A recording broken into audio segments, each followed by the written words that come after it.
Hello student, how are you?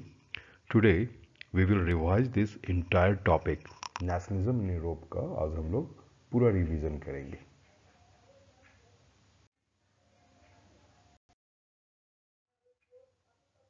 Student, you remember this topic we had divided into 6 parts. First, the French Revolution and the idea of the nation. Second, the making of nationalism in Europe. Third, the age of revolution 1830 and 1848, the making of Germany and Italy, and 5, visualizing the nation, and 6, nationalism and imperialism. और इस topic जो आप बांटे हैं ये पूरे book के अनुसार ही बांटा गया था और इस टॉपिक पे डिस्कस करने से पहले हम लोगों ने इसका इंट्रोडक्शन किया था. ओके, तो first of all we start with introduction. Okay, introduction में हम लोग दो के बारे में पढ़े थे. एक थे फ्रेडरिक सैरियो, याद होगा आपको, एंड सेकेंड थे अर्नस्ट रेनन.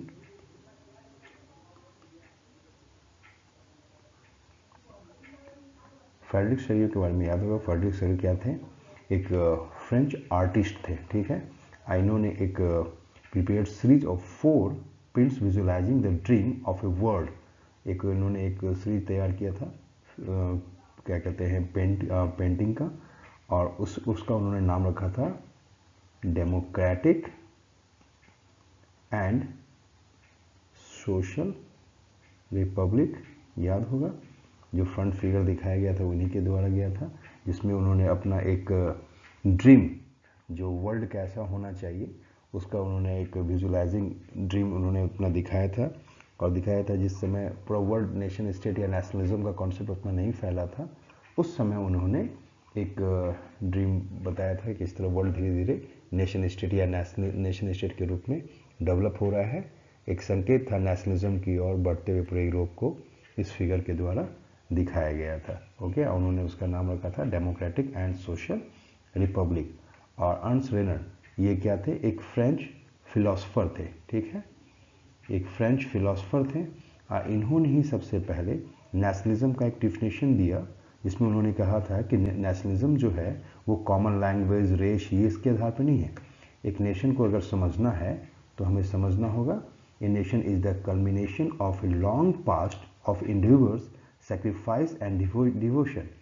Sacrifice and devotion, है ना? Sacrifice and devotion. अगर किसी भी इस बेस पे हम उसको नेशन नहीं कह सकते. कल्चर, रिलीजन, रेस, इसके अलावा उसमें एक सेक्रीफाइस एंड डिवोशन होना चाहिए. जब तक ये चीज़ नहीं होगा तब तक हम उसको नेशन नहीं कह सकते. समझ गए? इस तरह हम लोगों ने इसको स्टार्ट किया था. ओके,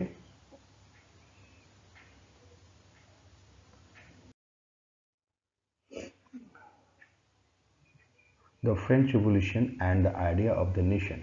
नेशनलिज्म इन यूरोप का ये फर्स्ट टॉपिक था. इस टॉपिक को भी हम लोग 2 पार्ट में डिवाइड किए थे, French revolution and Napoleonic code या सिविल कोड. फ्रेंच रिवॉल्यूशन में हम लोगों ने देखा था कि फ्रेंच रिवॉल्यूशन के बारे में क्या देखा था कि ये फर्स्ट क्लियर एक्सप्रेशन था क्या चीज़ का? नेशनलिज्म का. नेशनलिज्म का अगर क्लियर कोई एक्सप्रेशन था वो कौन था? French revolution. और इसी में हम लोगों ने देखा कि आइडियाज ऑफ ला पैट्रिया, आपको याद होगा, la patria and citoyen. Citoyen are का जो कॉन्सेप्ट था, यहाँ से ला पैट्रिया मतलब फादरलैंड एंड सिटियन सिटीजन, मतलब एक नेशनलिज्म की ओर हम लोग बढ़ते, ये सब कॉन्सेप्ट डेवलप हुआ. उसके यूनाइटेड कम्युनिटी की बात कही गई, ये सब याद होगा आप लोग को. फिर स्टेट हम लोगों ने देखा फ्रेंच रेवोल्यूशन इसलिए कि यहाँ पे जो मोनार्की था उसको समाप्त करके कॉन्स्टिट्यूशनल मोनार्की लाया गया. तो ये एक फेज था जो फिर लिबर्टी, फ्रीडम, ये सब चीज़ का जो स्टार्ट है ये यहाँ से स्टार्ट हुआ. तो इस तरह फ्रेंच रेवोल्यूशन से नए कॉन्सेप्ट का विचार पूरी तरह यूरोप में फैला. और इसको, इस जो फ्रांस में जो इंसिडेंट हुआ उसको पूरे यूरोप में फैलाने का जो काम किया वो व्यक्ति का नाम क्या था? नेपोलियन। और नेपोलियन ने इसी कारण एक कोड बनाया जिसमें उन्होंने जो प्रिविलेज बर्थ एबॉलिस्ट किया, establish equality before the law, फिर उन्होंने जो गिल्ड रिस्ट्रिक्शन था उन्होंने समाप्त किया, एक कॉमन नेशनल करेंसी स्टार्ट किया, और ये सब चीज़ जो था अदर कंट्री जर्मन यूरोप के कई कंट्री के यूनिफिकेशन में मदद किया। Okay okay, you will start second topic, the making of nationalism in Europe. इस टॉपिक में हम लोगों ने कई पार्ट में बांटा है। तो फर्स्ट टॉपिक पे डिस्कस करेंगे मिड 18th सेंचुरी यूरोप। तो हम देखते हैं मिड 18th सेंचुरी में यूरोप में क्या कंडीशन था। तो मिड 18th सेंचुरी तक हम देखते हैं कोई नेशन स्टेट जो है अभी डेवलप नहीं हुआ था। ये लोग कभी अभी मोनार्की के अंडर में थे। अभी यहाँ पे अधिकांशतः मोनार्की ही था और कई पार्ट में ये लोग डिवाइड थे। उसके बाद फिर the second the aristocracy and the new middle class. तो इस समय दो ग्रुप का इंपॉर्टेंट रोल था, एक एरिस्टोक्रेसी एंड मिडिल क्लास। जो रूलिंग पावर था, जो सबसे फैसिलिटी उठा रहा था इस समय, वो एरिस्टोक्रेसी लोग थे, है ना। और ये लोग अपने आप को यूनाइट भी कर रहे थे। लेकिन न्यू मिडिल क्लास जो थे वो अभी इनका कंडीशन, ये सबसे ज़्यादा टैक्स पे भी कर रहे थे, न्यू आइडियाज़ भी थे, लेकिन इनकी कंडीशन बहुत अच्छी नहीं मानी जाती है उस समय। और खासकर इंडस्ट्रियलाइजेशन आ जाने के बाद और कई चेंजिंग आई। खासकर इंग्लैंड में वो इंडस्ट्रियलाइजेशन जो आया वो फ्रांस और जर्मनी में देखने को नहीं मिलता है। फिर हम लोग देखते हैं कि what did liberal nationalism stand for. फिर लिबरल नेशनलिज्म जो है वो क्या स्टैंड लिया। तो हम लोग देखते हैं, सबसे पहले समझेंगे लिबरलिज्म। लिबरलिज्म के आने के बाद दो कॉन्सेप्ट डेवलप हुआ, एक फ्रीडम एंड इक्वलिटी। इसमें फ्रांस में हम देखते हैं बहुत ज़्यादा जोर दिया गया था, और इसी इक्वलिटी के चलते इलेक्शन की बात कही गई। इसमें वोटिंग राइट्स दिए गए मैन को, सभी तरह के मैन को। लेकिन इसका अलग कंडीशन है कि जो राइट्स मैन को मिला वो वोमेन को नहीं मिला, और मैन के साथ भी सभी मैन्स को वो राइट्स नहीं दिए गए। जो टैक्स पे थे बस उन्हीं वोट देने का अधिकार दिया गया। फिर हम देखते हैं कि जर्मन स्पीकिंग रीजन में नेपोलियन ने एक इम्पॉर्टेंट रोल निभाया था। इसी समय 39 एक फेडरेशन डेवलप किया था, जिसके चलते कई डेवलपमेंट हुए वहाँ पे, जो आगे हम लोग जर्मन यूनिफिकेशन में पढ़ेंगे, है ना। फिर यूनिफाइड इकोनॉमिक टेरिटरी, और ये सबसे इम्पॉर्टेंट जो रोल था इस समय इकोनॉमिक, क्योंकि हम देखते हैं कि जर्मन में ही खुद एक जगह से दूसरी जगह का बहुत ज़्यादा टैक्स लगता था। तो उससे दूर करने के लिए एक नया कॉन्सेप्ट लाया, जोल्वेरियन। क्या लाया गया था आपको याद होगा, जोल्वेरियन, है ना। ये क्या था, एक कस्टम यूनियंस बनाए गए थे जिसमें टैक्स हर जगह अलग अलग नहीं होगा। तो जैसे अभी बिहार की ही बात करें, हम पटना से बाहर निकलते हैं तो टैक्स, उस सीतामढ़ी से बाहर निकलते हैं तो टैक्स, मुजफ्फरपुर में गए तो वहाँ टैक्स। तो इससे कई प्रॉब्लम क्रिएट होता था। उसी को दूर करने के लिए जोल्वेरियन लाया गया। इसके तहत टैक्स एक ही जगह दिया जा रहा था, जो एक डिवीज़न था उसको दूर किया गया। ओके, फिर थर्ड हम लोग टॉपिक आए थे न्यू कंजर्वेटिज्म आफ्टर 1815। तो ये सब चेंजिंग हो रहा था फ्रेंच रिवॉल्यूशन में, हम लोगों ने पढ़ा था। तो कई ऐसे चीज़ थे जो वर्ल्ड में लिबरलिज्म आया फ्रांस में, जिसके कारण इक्वलिटी, फ्रीडम, ये सब की बात कही गई। लेकिन ये सब पे कहीं स्टे लग गया कब, 1815 याद होगा, ये वो समय है जब मैटरनिक के नेपोलियंस डिफीट हुए थे, और फिर ट्रीटी ऑफ वियना किया गया, जिसमें मैटरनिक का बहुत ही इंपॉर्टेंट रोल था। और इस तरह हम देखते हैं कि जो चेंजिंग आ रही थी उस चेंजिंग को स्टे करके कंजर्वेटिविज्म, जो पुराने ही विचार को फिर से वहाँ पे लाया गया, ठीक है, जिसमें ऑटोक्रेटिक का इंपॉर्टेंस बढ़ गया। नो टॉलरेंस क्रिटिसिज्म, आप राजा का क्रिटिसाइज नहीं कर सकते। नो क्वेश्चनिंग अबाउट गवर्नमेंट से कोई क्वेश्चन नहीं पूछ सकते। तो ये 1850 में इंसिडेंट हुआ, और इसके अगेंस्ट हम देखते हैं कई रिवोल्यूशनरीज लोग सामने आए, और इसी के लिए देखते हैं कई क्या कहते हैं सेक्रेट सोसाइटीज़ डेवलप किए गए। आपको याद होगा कई सेक्रेट सोसाइटी डेवलप किए गए। यंग इटली का बड़ा इंपॉर्टेंट रोल था इसमें। तो इस तरह सेक्रेट सोसाइटीज़ में आपको याद होगा एक नाम, गिउसेप्पे मैज़नी, इसका ये बहुत इम्पोर्टेंट रोल था, जिसने यंग इटली इस्टेब्लिश किया, है ना। और इसी तरह हम देखते हैं और जगह भी कई चीज़ को इस्टेब्लिश किया गया। और इसी कारण मैटरनिक ने इसके बारे में क्या कहा था, याद होगा, द मोस्ट डेंजरस एनिमे किसके बारे में कहा गया था, याद है ना, मैटरनिक के बारे में कहा गया था, the most dangerous enemy of our social order. Okay, तो इस तरह हम लोग देखते हैं कि मिड 18th सेंचुरी में कोई नेशन स्टेट अभी डेवलप नहीं था, बल्कि मोनार्की लोग का पावर था। तो फिर changing aristocracy and new middle class develop हुआ। तो न्यू मिडिल क्लास में चेंजिंग आना शुरू हुआ, क्योंकि ये लोग जो नए कॉन्सेप्ट, जो पुराने कॉन्सेप्ट थे उसको अडॉप्ट नहीं कर रहे थे और न्यू कॉन्सेप्ट को अपनाने की बात कर रहे थे। तो इसी में अपने एक लिबरलिज्म आया, जो फ्रीडम इक्वलिटी की बात कही जाती थी। लेकिन ये सब चेंजिंग फ्रेंच रेवोल्यूशन में हुआ, लेकिन इस चेंजिंग को स्टे लग गया 1815 में, जब 1815 में फिर से कंजर्वेटिव लोगों का रूल शुरू हो गया। और फिर इसके अगेंस्ट कई रिवोल्यूशनरी सामने आए, जिन्होंने सेक्रेट सोसाइटीज़ डेवलप किए, और इस तरह सेक्रेट सोसाइटीज़ के द्वारा उस अपने एरियाज़ में रिवोल्यूशन लाने की कोशिश किए। ओके,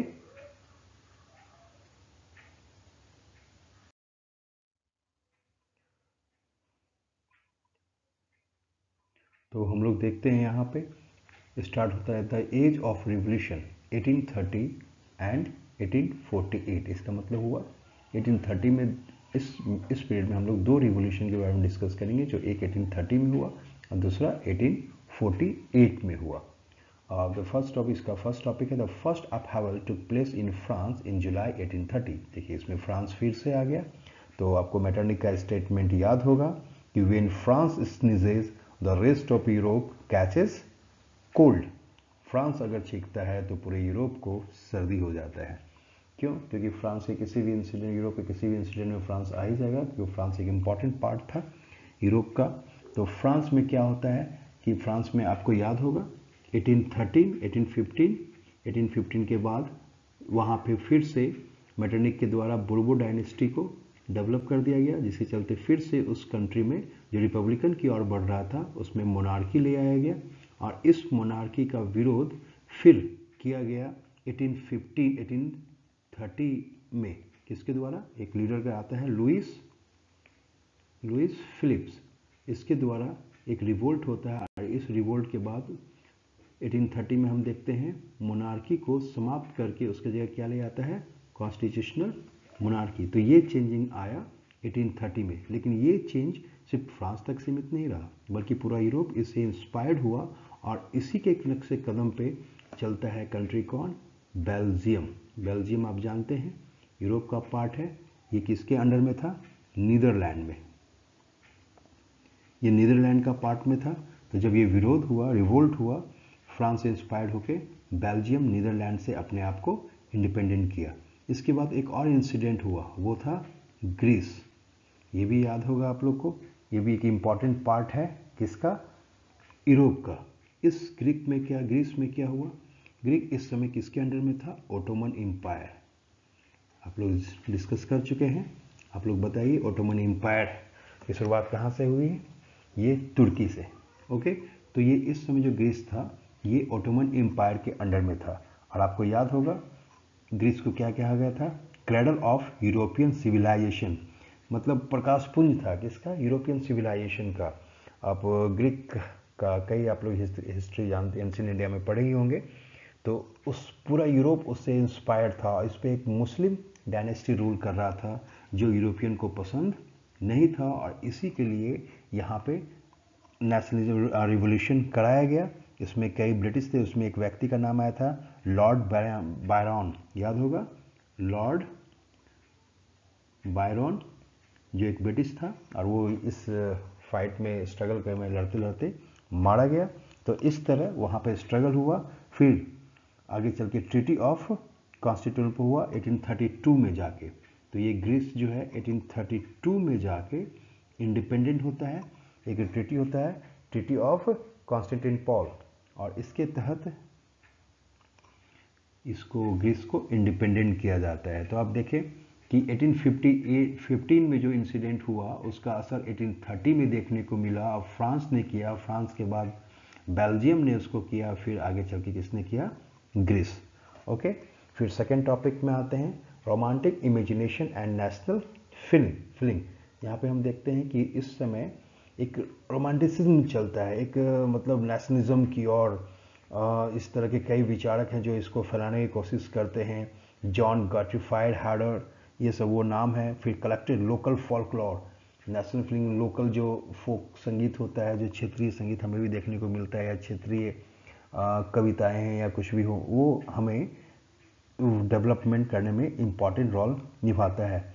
तो रोमांटिसिज्म को बढ़ाने में एक और इम्पॉर्टेंट चीज़ आता है, वो है लैंग्वेज। हम लोग जानते हैं कि important role of developing nation is statement, और इसी में लैंग्वेज के ही चलते याद होगा आप लोग का, हम लोग पढ़े थे पोलैंड के बारे में, जो किसका पार्ट था, रशिया। लेकिन पोल लोगों का अपना लैंग्वेज होने के कारण ये लोग यूनाइट हुए और आगे चल के ये अपने आप को रशिया से इंडिपेंडेंट, अपने आप को इंडिपेंडेंट हुआ।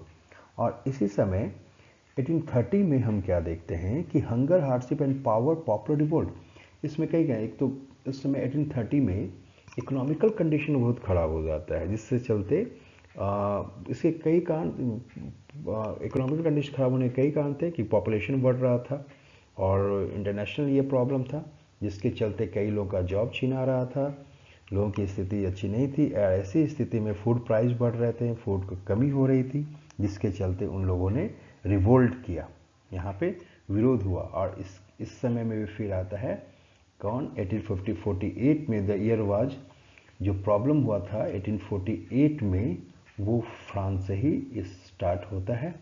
तो 1840 ईयर के कह रहा है कि पेरिस में क्या था, food shortage.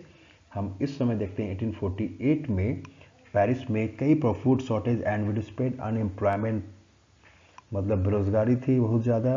Louis Philips was forced to flee, और लुइस फिलिप जो आपको याद होगा 1830 में मोनार्की को समाप्त करके वो आए थे, वो इस सिचुएशन को संभाल नहीं पाए, इसके चलते उनको हटा दिया गया और रिपब्लिक ग्रांट। और इस तरह 1848 में जो कंडीशन खराब हुई, 1830 के बाद जो कंडीशन खराब हुआ, उसको फिर 1848 में एक रिवोल्यूशन किया गया फ्रांस में, और रिपब्लिक कंट्री अपने आप को एस्टेब्लिश किया।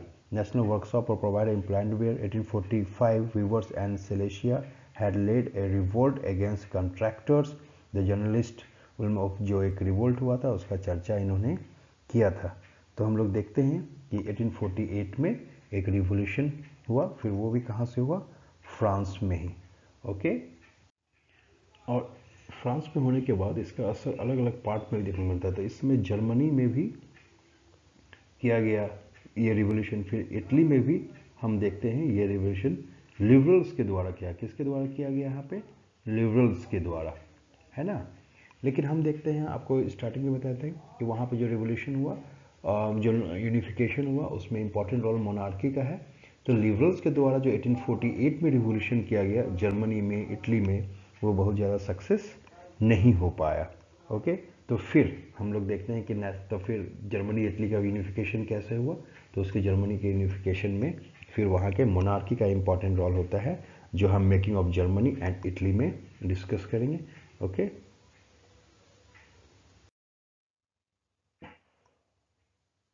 तो फोर्थ टॉपिक में आते हैं, the making of Germany and Italy. इसमें हम लोग जर्मनी के यूनिफिकेशन के पढ़ेंगे, इटली के यूनिफिकेशन के बारे में पढ़ेंगे, और ब्रिटेन के बारे में भी पढ़ेंगे। तो सबसे पहले जर्मनी के बारे में स्टार्ट करते हैं। तो जर्मनी में आपको याद होगा कि जिस व्यक्ति ने सबसे इम्पॉर्टेंट रोल निभाया, उसका नाम क्या था, बिस्मार्क। याद होगा आप लोग को नाम।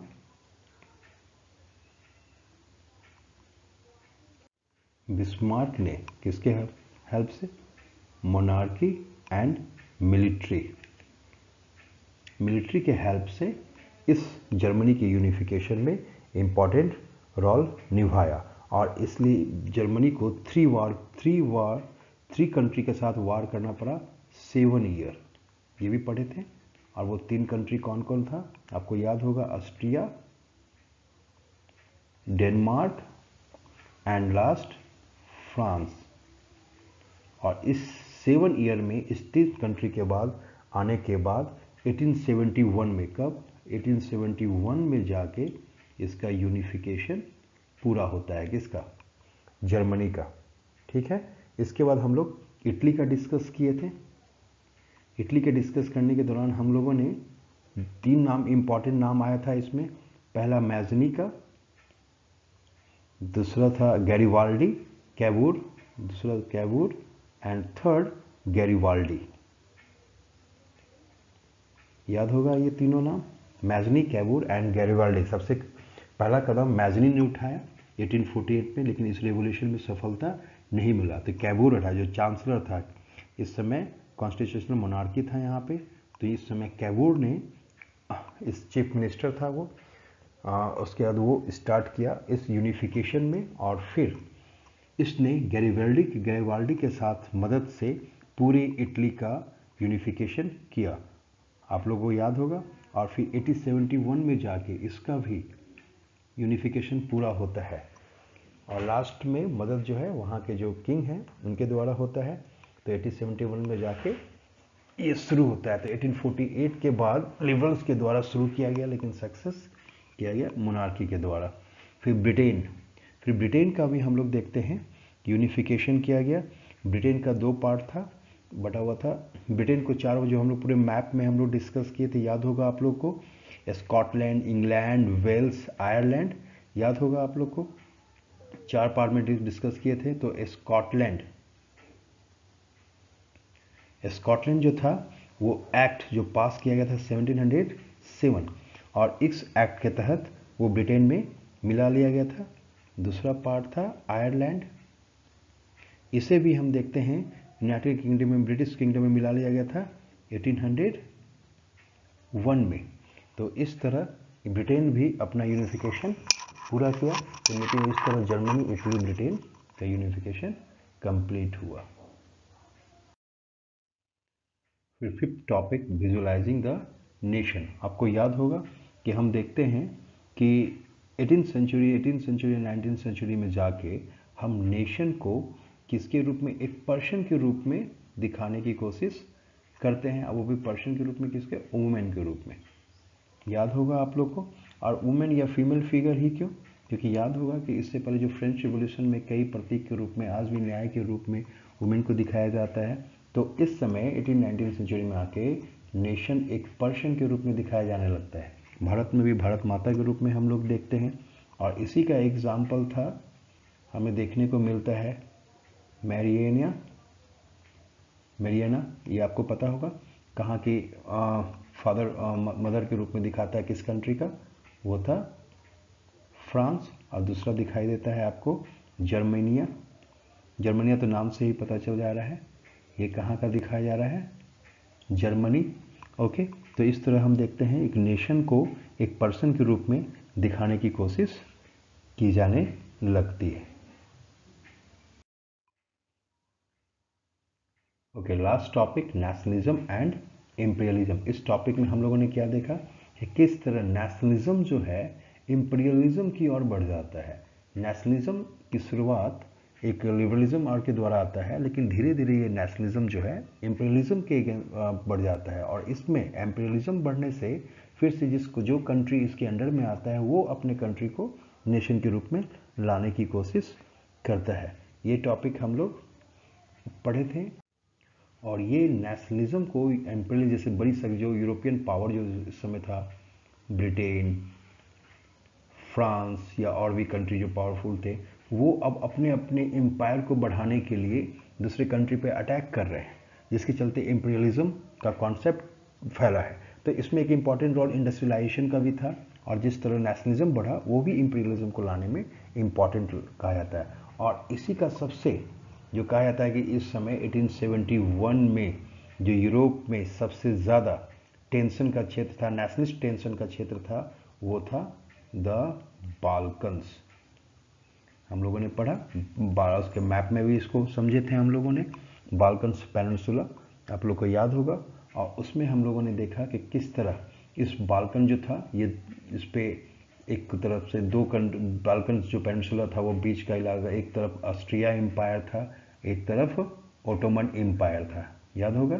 तो फिर बाल्कन्स में कई कंट्री थे जो फिर नेशनलिज्म के थ्रू यूनाइट हुए, और यूनाइट होने के पीछे एक बड़ा कारण था ओटोमन एम्पायर को अपने से अलग करना, जो उस पर कई सालों से रूल कर रहा था।